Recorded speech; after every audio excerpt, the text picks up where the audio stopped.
Hello and welcome. I have some really exciting news to share with you. Whippersnapper is preparing for their fall release. I have 5 images from that release to show you today. There is this cute little elephant with a cupcake. There's also an elephant here with a little birdie friend.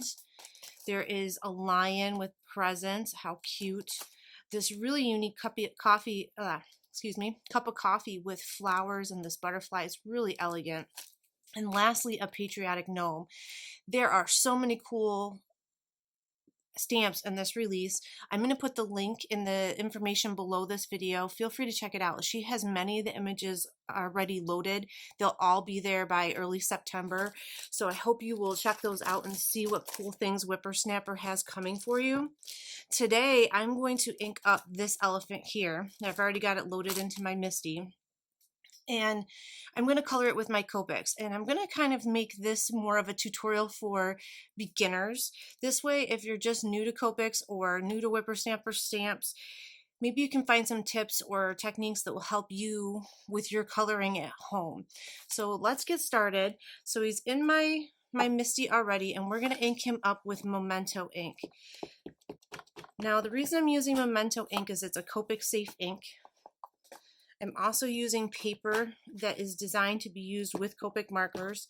If you are struggling, I often find that paper is one of the reasons people struggle. If you're using a really quote-unquote soft paper, what happens is the ink runs along the fibers too easily and you end up with problems. Now, as I color, I will try to say at least the color that I'm using, but one of the things I will do is on my blog I will list all the Copic colors I use to color this marker. Now I'm not sure if I'm going to use all of these, but I got out C7, C5, C3, C1, and C0. I might not use these two. We'll see how it feels as I'm going. If I need to deepen a shadow or darken a shadow, then I know I have easy access to these and grab them.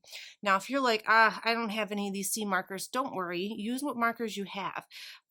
The W series, the T series, the N series, or even some of the blues look really cool on an elephant. So try what you have first before investing in new things. It's always kind of cool to see how it turns out. Oh, pink is another wonderful color for elephants.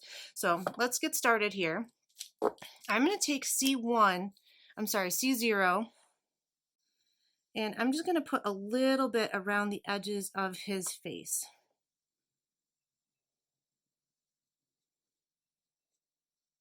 And really all this is doing is putting a little bit of alcohol onto the paper so it's easier to move. Then I'm going to come in here with C5, and I'm going to do little flicks, which I'm just putting in a little bit of dark ink around the edges of his face. And notice that I turn the paper. I find that flicking away from me is a lot easier than flicking towards me. But play around and see what is easier for you. This darker color around the edges of his face is going to give the face shape. It's going to make it look more round. So now I'm jumping down to C3, and now I'm pushing that color towards the center of his face.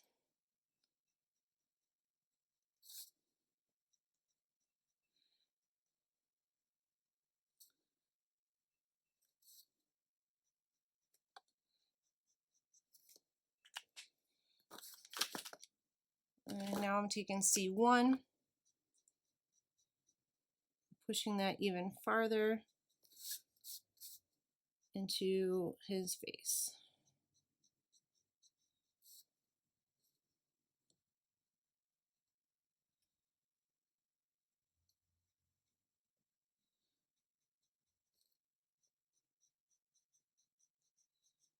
Now, we're not going to be able to see any of that original C0, and that's fine. It was just there to get the paper ready to accept the other alcohol. So there we have that start of it. Now I'm going to come back in here a little bit with the C0, kind of again just prepping this paper a little bit. Now, if you follow Copics, I think every Copic artist has a slightly different way of doing this. I used to not do this part, the part with the C0, and I just found that my colors blend better when I do it. So it was a trick that I thought worked really well for me. But I know a lot of people skip that part. Depending on what colors I'm using, I skip that part. So here I'm just putting down a little bit of dark around the edges of his trunk, and a few places here where his trunk has folds in it, because those are wrinkles, right? They'd be shadowed. And then I'm coming in with C3 and just continuing that flicks. They're really tiny in those narrow parts.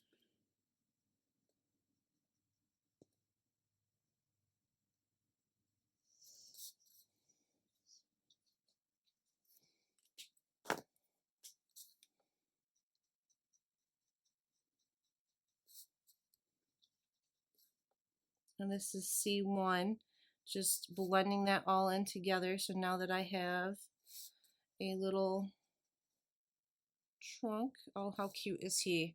Oh my gosh, I love it. I hope you love it too.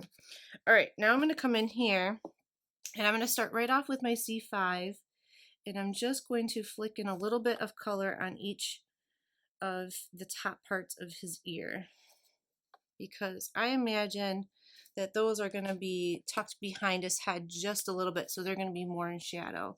And then as we go, this is C3, we're pushing that color out.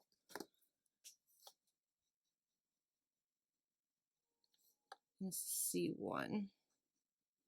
So at the edges of his ears are going to be the lightest because they're most exposed to the sun. So we have a little bit of C1. Now I like to pull a little bit of that color down around the edges of his ear. I just think it looks more natural. But I mean, we're talking about a cartoon here, elephant. There's really, you know, no right or wrong here. All right, now let's move on to his body. And you notice I haven't used C7 at all, and I might not, but I'm just keeping it there just as an update here. So now I'm starting off with C5, and I'm just doing the same thing I did with the ear. I'm putting a little bit down because his ears are going to cast a shadow on his body.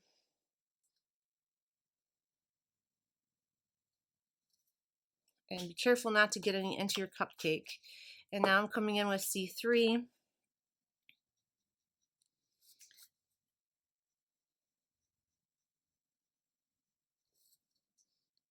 And a little bit of C3 right there. I might come back and do that little piece with C5. We'll see if it needs to be darkened up. So now with the C3, because I want his body to look rounded too, I need these to be a little darker on the edges.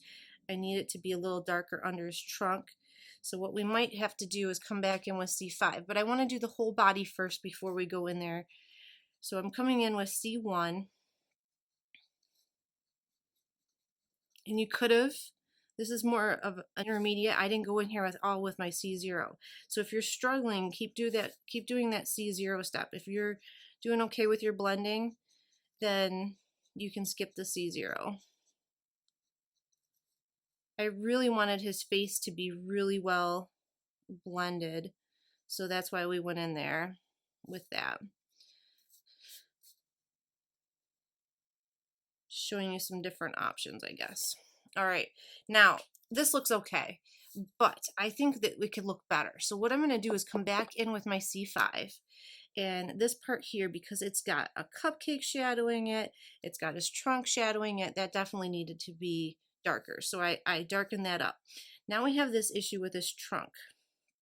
It's going to be casting a shadow.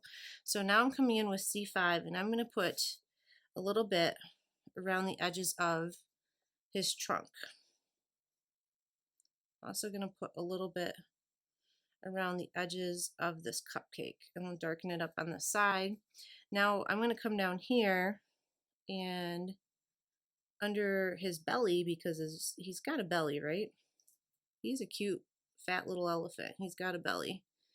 I'm going to put a little bit of C5 there. Now I can always go back and add more, but we're going to start with this, and I'm going to take my C3 and I'm going to start blending this out. and start pulling this darker gray into the body of the elephant. Now I'm just doing messy flicks here because these colors blend so easily. If you're picking a harder color like a purple or a red or maybe some of the blues, depending on what you pick, you need to use really good flicks. But these grays blend like butter, so I'm taking advantage of that and coloring a little messy. But I think in the end we're going to end up with a really cool effect. Cool. What do you think? Does he look more realistic? Now, I don't know if the camera's going to pick this up. To see right here how I wanted to keep his belly the lightest part, but where I have the lines, there's a little bit of a jaggedness, and I don't care for that. So I'm coming in with my C0, and I'm using this to help blend out, see, and soften those edges. Worked just like that. That's all it needed. And now we have a soft blend on his belly. Oh my God, adorable. Adorable, adorable, adorable. All right, so now let's do the back part. Now the back part of him should be a little darker. So I'm going to start with the C5. Actually, you know what? I already know I'm going to come into the C7 here and make it a little bit darker. It should be darker. It's in the back. And I want his head to stand out. So one way to do that is to take your C7 and kind of flick along the edges of this.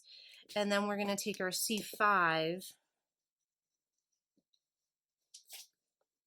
and bring that color up into the rest of his back. And then I can continue that on with C3. That really is going to help darken up the back of him. It's going to make that feel farther away.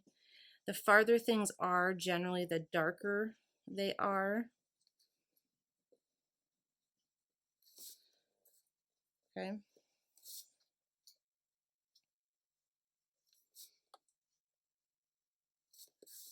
Perfect. So now we have his little tail left and his two hind legs. And to keep it consistent, I think what I might do is take my C7 and again, just a very tiny bit along the edges of the body. I'm just putting a tiny bit of C7, and then I'm going to blend that out with my C5 and C3 so that it kind of pulls the gray in from the top to the bottom, still keeps that shape.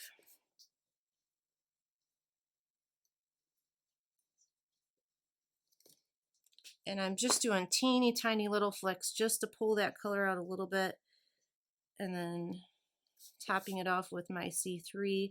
And I'm not using my C1 or my C0 at all in these darker parts.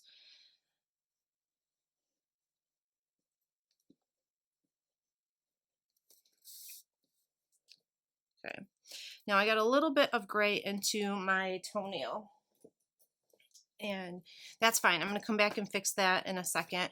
You need to let that dry before you try to fix it. Here I'm just going to get C5 and do his tail while I wait, and I'm going to do a couple little flicks of C5, and then I'm going to do a couple little flicks of C1 just to add some depth to his tail. And actually I think I'm going to go in and put another line of C3 in there too. And as Copics dry, they lighten up just a little bit. So keep that in mind as well. So now I have my blender, and I don't know if you can see, I got a little bit in his toenail. And this is a really easy fix. I'm just going to tap my blender pen on that, and that gray goes away in any areas I didn't want to be gray. All right. All right, for his ears and his pads of his feet, I pulled out 3 pinks. I have R30, R00, and R000. And R30 is a very light pink, but it's actually very pinky. So I don't like to use the whole ear with R30 because I think it's too bold. But I like to flick in the color with the R30 in the darkest parts of the elephant ear. And then I go down to my R0, and I like to pull that color towards the edge of the ear to let it soften a little bit. And R000 is very light.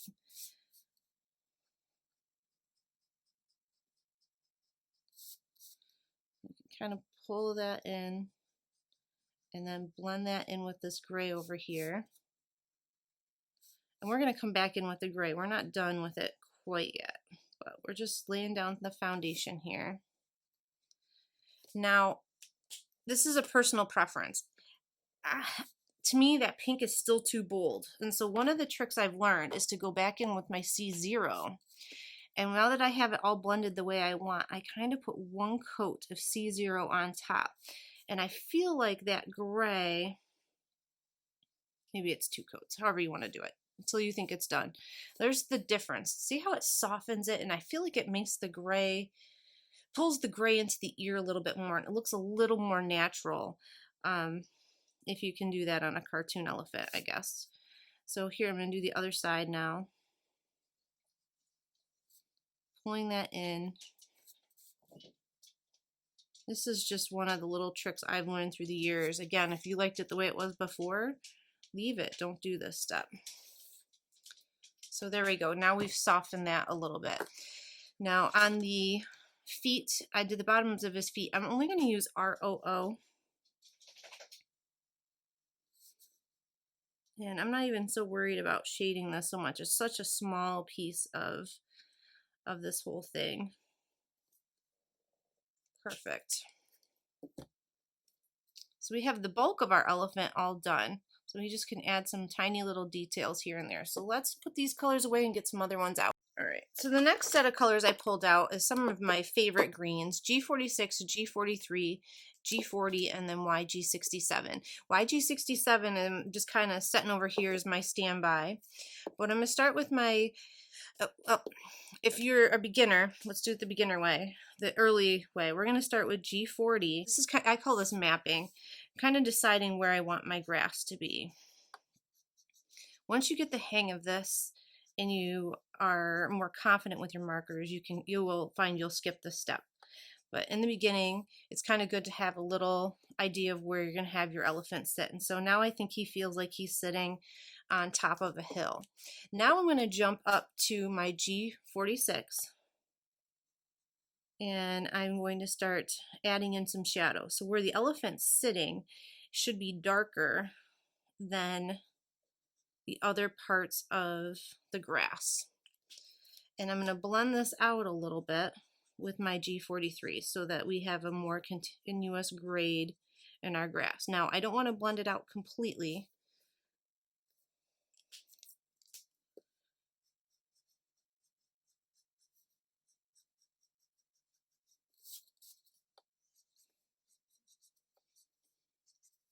And now we have our elephant sitting on a grassy knoll. Now, I'm going to let this dry. We're going to actually come back to this. But this is the, what I would call beginner level. We're going to let it dry and we're going to come back. So we're going to set these aside. And while that's drying, I picked up some pinks. Some of my favorite pinks. I've got RV52, RV55, RV66. Again, all these colors will be on my blog. And by no means are these the only colors you could ever use to color an elephant. It's just, this is what I chose and what I felt spoke to me as I was picking colors out. So let's take our RV55, and the first thing I'm going to do is go in. I don't know why. You could tell me I'm crazy. Write me a note. Chris, you are crazy. I just think elephants should have pink toenails because, right? Why not? And so this guy now has pink toenails. Oh my God, I love it. And then what I'm going to do is also use this combination of pinks to do the frosting on the cupcake.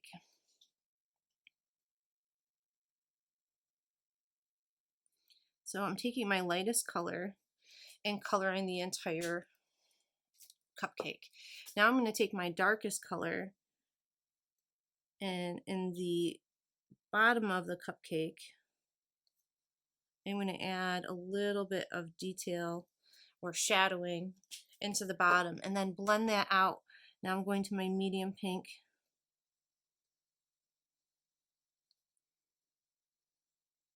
Put a little bit. So I feel like his face is kind of pushed up against the cupcake a little bit. So I wanted to put a little shadowing there. And then I'm just going to blend that out. And this blends so easily. Notice I'm kind of even tapping and not flicking. As you get to know your markers and your colors and how the inks move, you're going to know whether you should be flicking or tapping, or you'll get a feel for it and it'll come to you. What I can say is try lots of things, experiment with lots of things so that you understand the colors and how the ink flows. And your paper, change your paper up if you don't like the way your ink is flowing. It will probably change how you color as well. Okay, to do the cupcake wrapper, I pulled out some blues. Using the same colors I used to color the sample for Whippersnapper. I figure then you'll know how I did it and you can replicate this at home. Of course, you could always switch out whatever colors you want when you're working on your project. I think I'm going to take BO2 and I'm very lightly tracing the black lines just to add in a little shadow. This is so small that this is probably going to get lost in the final product, but it's good habit. And now I'm just tapping in BO1. And again, like I said, they're blending together and it's getting lost a little bit, but this is BO4. I'm just going to go in and try to put in a little bit darker shadow.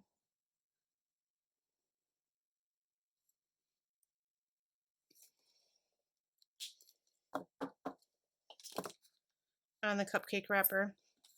And then the colors I used on the hat are V12, V15, and V17. Now this one is where it gets a little tricky. Copics like to bleed out on your paper. No matter what type of paper, they always do that a little bit. And there's all these little dots in the hat. So you have to be a very light hand as you go through and place this ink. If this looks like, oh my God, a nightmare to you, one suggestion I have is to color the hat, the whole hat, in one really light color. Then dig out your gel pens and then use your gel pens to add in the detail of the hat, the bubbles or the circle part, and it'll look awesome and no one will ever know that this was a hard thing to do. Okay, so now I'm coming in with V15 and around the edges I'm flicking that V17 up around those circles. And like I said, I know that this is challenging. It took me a while. I've been coloring for about 10 years. And this was one of the things I really had to practice in order to get a good feeling of, coloring. And so don't beat yourself up if you're fairly new to this and you're having a hard time. And then I'm coming in with V12 and it's really, really tiny flecks. My marker's almost straight up and down. And I'm not leaving it in any one place very long because the ink will bleed out of the marker and cause it to go everywhere. So like I said, if you're thinking like, oh my God, this is impossible, that's fine. Pick the lightest shade of the purple, color the whole hat, and then come in. These are the gel pens I have. Maybe I'll do this on another project. The little circles with the gel pens to kind of create another different cool fun look. I have these purples out. I'm also going to use them to color the candle just to pull some of that purple into the rest of the project. And actually I think I'm only going to use V15. It's a really small area.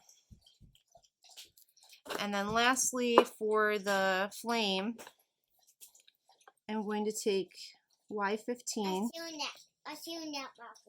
Okay, thanks, babe. Let's just take my YR14 and I'm just going to put a dot, kind of to indicate the hottest part of the flame. All right, so I'm back to my blues and I decided to pull the cupcake wrapper up into the hat. Again, I like to pull colors in. I try not to use a whole, like 6 or 7 colors in a project because I think it gets too busy and I don't care for that look personally. I like to be simpler. So in these, I'm taking my BO2 and I'm just putting color at the bottom half of each circle. The smaller ones I'm just going to fill in, but the bigger ones, we're just doing a little bit of BO2. Now I'm going to come in with BOO and fill in the top half of the circle. And this gives each circle a tiny shadow.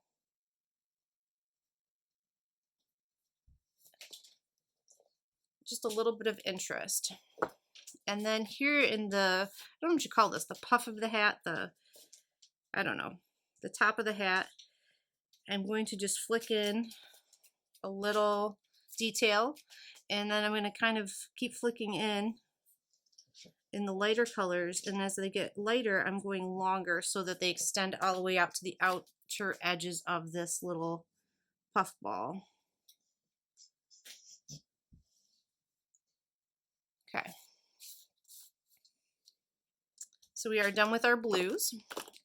And remember, we still have our greens. So now this should be good and dry here at the bottom. And now what I'm going to do is add a little bit of detail. And I'm starting with my G67, and I'm just going to add some little flicks. And not only that, I'm also going to add little dots. And where YG67 is my darkest, so these dots are going to be under the elephant the most. There's going to be a couple out here because you need it to be balanced. But I'm just going to add in. Now I'm going to drop down to G46. Sorry if you can hear the little person in the background. That is my son who is up from his nap. And now I'm going to just add in a little bit more.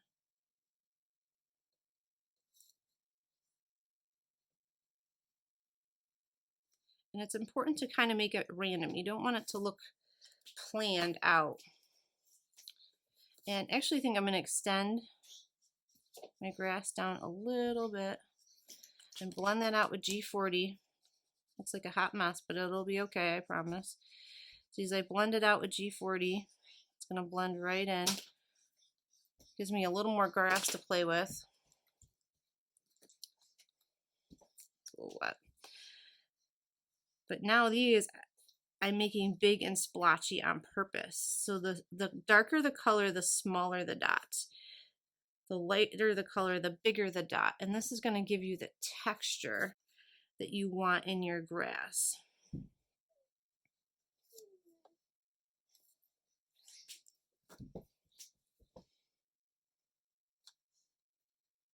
Again, I'm using more of the side of the brush now, bigger, splotchier colors, just to give it texture. And there we go. Now I'm going to give this a second to dry, and then I'm going to come back and add a few tiny little touches, and we'll make this into a card. Hopefully you guys enjoyed the Copic part, but that part's all done. Okay, so I think my elephant is pretty dry. I wanted to add a couple finishing touches. So I pulled out my glaze pen, and one of the things I like to do when I cuddle, I like to cuddle critters, but I also like to color them. And when I color them, I like to put a little bit on their eyes. And the reason is I think it brings their eyes out and brings it forward a little bit, and I like the way that that looks.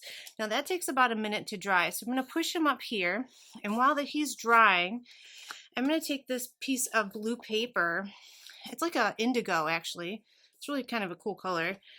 And I found a background stamp in my stash, and I thought we could add a little bit of pattern. Now I'm using Versamark Dazzle ink. It's a water tone ink, so it's going to just make this pattern one shade darker than the paper, which is one of my favorite techniques. I'm just going to use the top of my ink pad to help me evenly press this all over.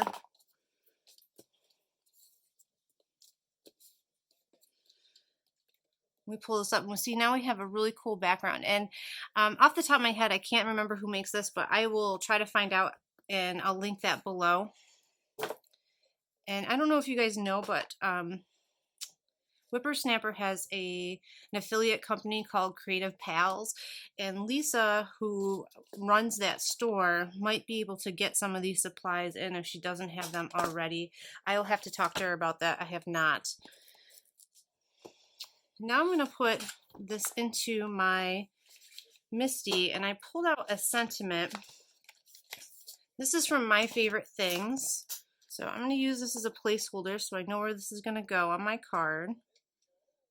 Kind of center that where I want it to go. And then I can center the sentiment underneath that. And the sentiment says huge birthday wishes, which I thought was perfect for a little elephant friend here. And I like to stamp my sentiments in VersaFine. VersaFine is a pigment ink, and I think it gives a much truer black than Memento. But VersaFine does not play well with Copic, so, oh, I just got a smudge on my paper. Oh well, we'll see if we can fix that. So I try very hard to keep my Copics out of VersaFine because it will ruin the tips. I got a little smudge on here, and this is one of my favorite tools in card making. It's a Tombow sand eraser. I use this thing all the time, and it works really well with VersaFine ink because VersaFine sits on top of the paper. I can use my little sand eraser to buff out my little fingerprint that I left, and it's going to be pretty much invisible here in a second. So there you go. So now my little smudge mark is gone. Okay, I think the last step is to assemble this card. I've already glued a piece of fun foam onto the back of this. And onto this piece, what I think I'm going to do is I want to add a little bit of a ribbon. So I found a light purple ribbon in my stash. And I'm going to tape this around my indigo piece of paper. I don't know if this is truly indigo. It's a really, really light purple. And then I have 2 pieces of ribbon left over. I think what I'm going to do is tie a knot. I thought I like that idea better than a bow.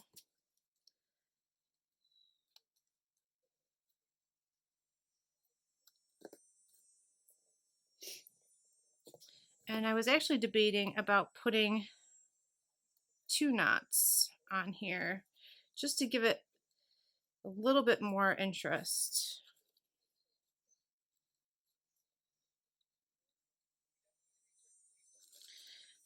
And so, you know what? I don't like that. So I'm going to pull this off. Isn't that all part of card making, trying something? I'm just loosening that up. And I think I'm just going to leave it with the 1. And then we can glue our elephant down in place. I use fun foam as a dimensional. You can use whatever you want. I heard that fun foam goes to the mail a little better than dimensional foam. I'm not really sure. I just thought I'd try it out. So this is what I've been using for a while. So far, it's been working really well. So continue to use it. And then the last step is to glue this onto a card base. So I hope you guys enjoyed coloring along with me. If you did, leave me a note. I'd be glad to color up another one of the images from the new release. I hope you will stop by and check them out because they are really cool. There's lots of really new gnomes. She has a whole new line of stamps coming out. They're all little faces. They're very different. But my favorites are still this line of stamps. I'm not sure if it has a name, but I love the elephants, the cute, the very whimsical images that she keeps coming out with, and how I fell in love with Whippersnapper many, many, many years ago. So I hope you love this card. I hope you learned something. And like I said, let me know what you think, and I would be glad to come back and color another one for you if you'd like. So happy crafting, and I hope to see you again soon. Bye.